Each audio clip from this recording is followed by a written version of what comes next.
Hi everyone, Barbara Bolt here with Bolt Global. This is the next video in the series on the impact of culture on presenting. And today's topic has to do with how we make an idea clear to our audience. As we already learned, low context cultures tend to be a bit more oriented toward clear, explicit communication than high context cultures.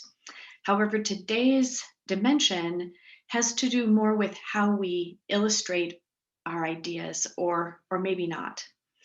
The distinction is using figurative language versus more literal or rational language. Some cultures prefer ideas to be illustrated for them. They need this visual impact. So you need to use figurative things like analogy, examples, maybe small anecdotes to really bring the idea alive.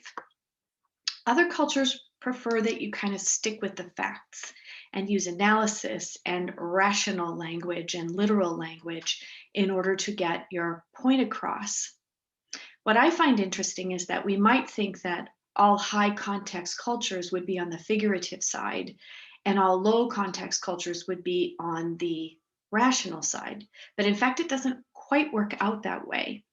On the figurative side, we do have cultures like Japan, for example, which is very high context. We also have Brazil and we have India. So those are high context cultures. So we might understand that they have that preference for figurative clarity.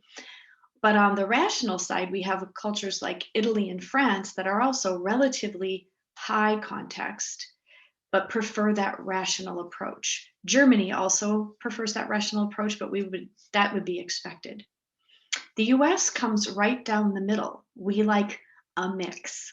So when speaking to American audiences, you can use some fact and rationality, and you can use some analogy and hyperbole. I hope you found this interesting, and I look forward to seeing you next time.